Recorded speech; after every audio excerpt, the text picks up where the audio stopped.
Hello, everybody, and welcome back to another episode of At the Movies with William Fletcher. As per usual, I am your host, William Fletcher. And this week, so I've sort of had to scramble together to get an episode done for this week. So, essentially, I had an episode planned, and that kind of fell apart. I had a guest that I was scheduled to record with, but then sort of personal stuff happened, so that has been delayed. So that episode will be coming out hopefully next week. Hopefully. So this week I've decided to just do another one by myself. This is the second week in a row where I've done an episode of this show as just me by myself talking, and I've decided to talk about a film that I briefly touched on during my What I Watched This Month November edition, and that is Citizen Kane. So this episode's going to be a little bit different because I feel like I don't need to talk too much about this film, sort of like sort of what it's about and what happens and sort of all that stuff, because you kind of, I'll touch on some stuff, of course, but this is probably going to be one of the shortest episodes because I feel like there's not, like, anything I can say about it has probably already been said. So I'll sort of give my personal history about this film, sort of how I knew it, discovering it, all this stuff, as well as my thoughts on the film as well, and a rating at the end. So, Citizen Kane is one of those big films that, well, when you start getting into film, it's like one of the films that you're told to watch. It's pretty much like, I mean, considered by many to be the greatest film ever made, which I do disagree with. I would argue it's very good. Like, I'll say that it is a very good film, but I would definitely argue that it is not the greatest, because I think that's very hyperbolic to say that, something is the best of all, the greatest film of all time, because it's very hard to sort of gauge that. The whole thing of what makes something the greatest of all time, because it's just not really how it works. So there is so this is when I started getting into film. This was a film that I had heard about and was very aware of, but there's like a handful. Like, there's some big films that, like, I have not seen yet. Like, there's quite a few films that I haven't seen, and there's some very big ones that I have not seen. But it is very much sort of a point of, like, I will watch them, of course, but I've always got the worry that if I go into, so I'll just so I've seen The Godfather. I've seen The Godfather, and to be honest, I don't think I quite get it. In fact, I would argue it's heavily overrated, maybe the most overrated film that I've personally seen. Like, I don't get what everyone sees in it and what everyone gets from it, because it's just not that, like, amazing. Like, it's not even that it's bad or anything, it's just that, like, it's whatever.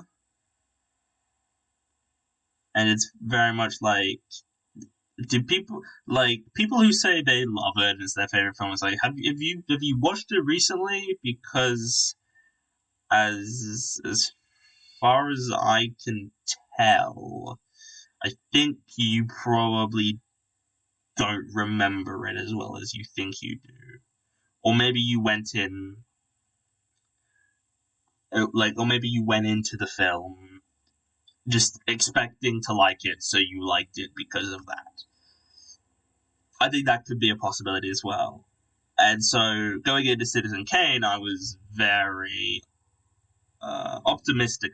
Not optimistic. I was optimistic, I guess is the word I'm looking for. But I was very much,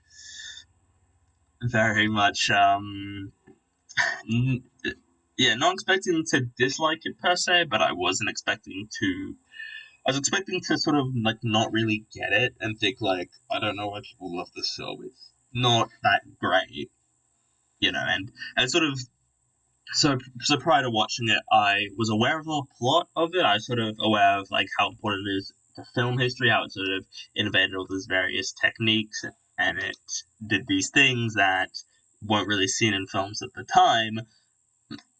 And so I could sort of maybe appreciate it from that sort of level, but I could also, but that doesn't mean I have to think it's, a masterpiece and outstanding or whatever, just because of, these techniques it innovated, because I don't think that's true. I don't think you should, like, sort of, I think you can appreciate something, but that doesn't mean you like it or think it's worth, the love that people put into it, because I think that's just ridiculous.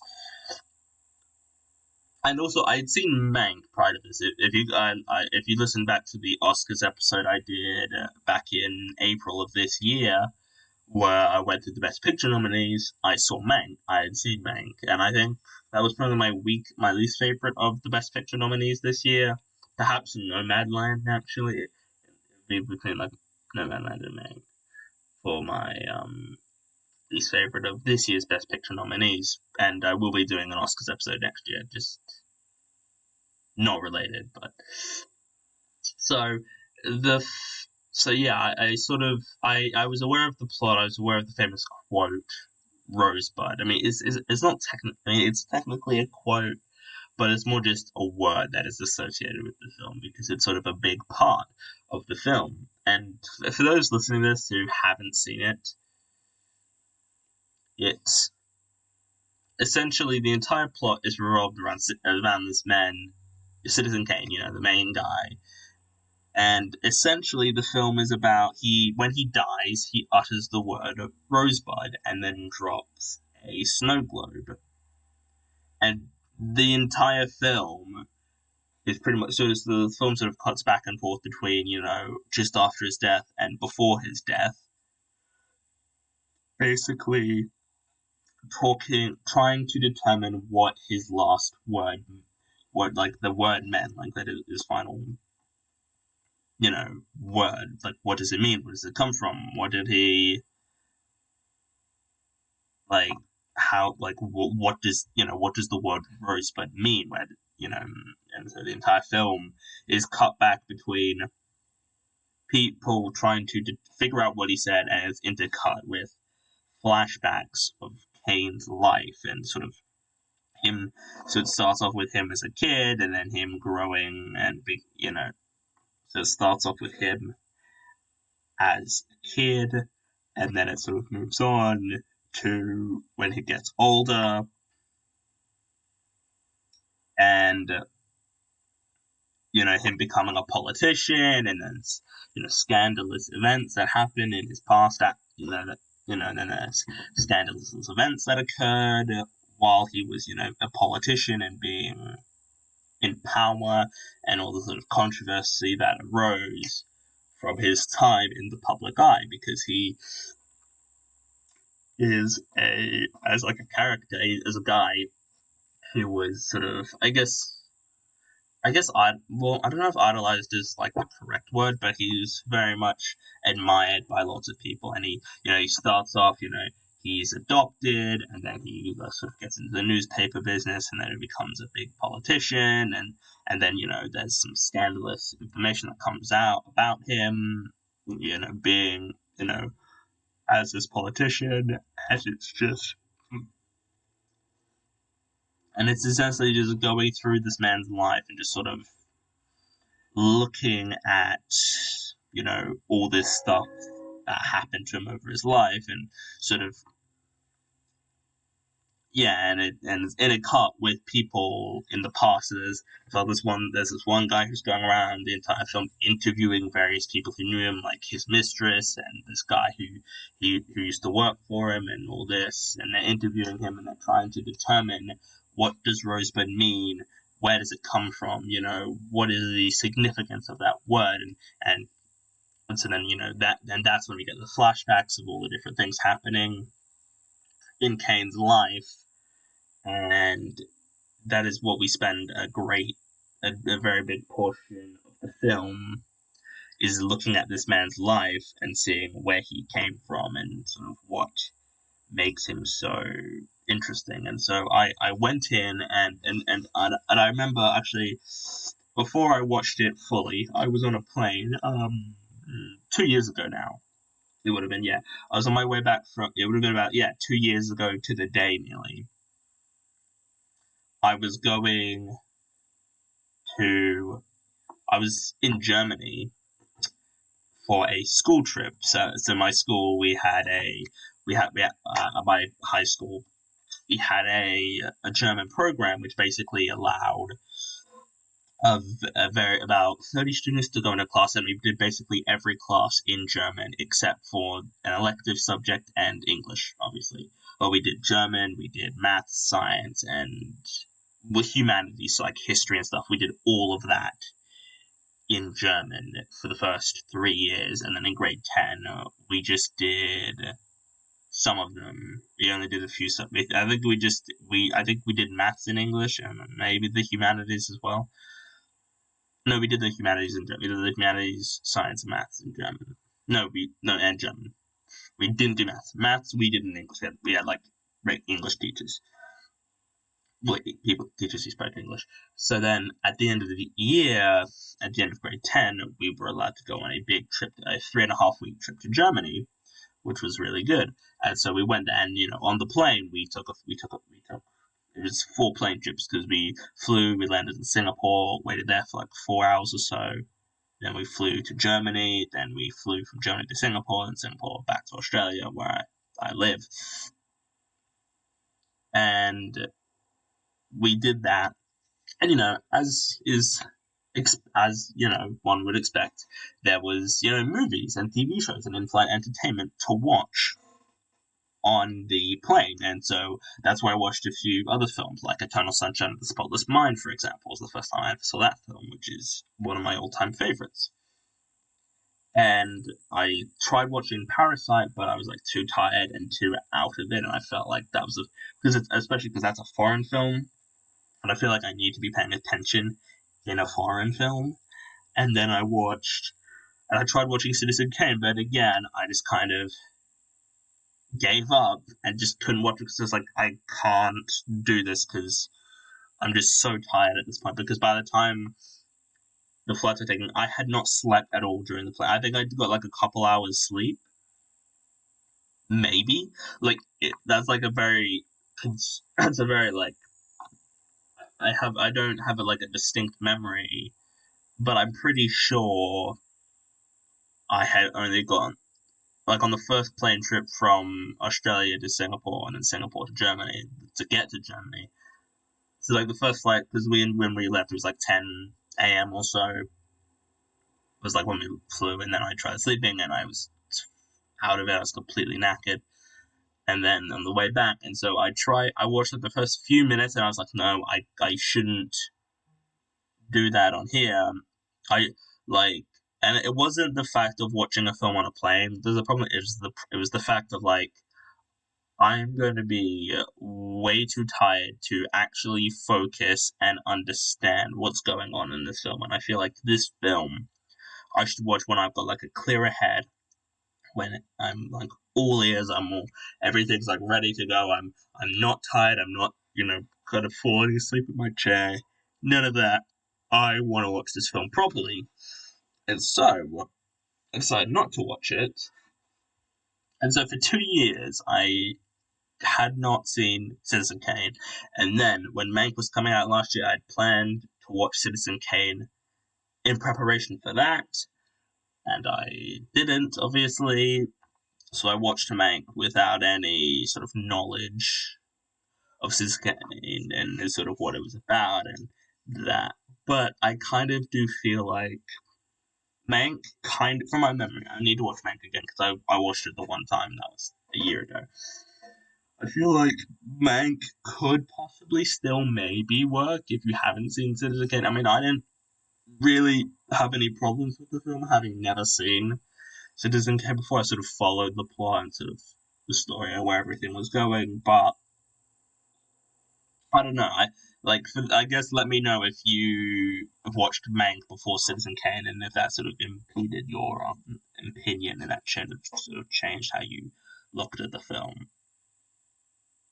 And so yeah, a couple of weeks ago, I thought I'll finally watch Citizen Kane for the first time. I want to watch a film today. I've never seen it. It was my 200th film of the year as well that I was going to be watching. So it's like it has to be a big deal. So it's like Citizen Kane, arguably the greatest film ever made by a lot of people and considered a masterpiece. So let's watch it. And so I did watch it, and it was good. In fact, it was really, really good. I was actually honestly surprised at how much I liked it. I genuinely thought, I'm like, okay, this will probably get like a 7 out of 10, maybe an 8 out of 10, like at a push. And I was just like not preparing to go in and to love the film as much as I did. I was like, this film is like actually outstanding. This is genuinely phenomenal. Like, it was insane how much of the film was like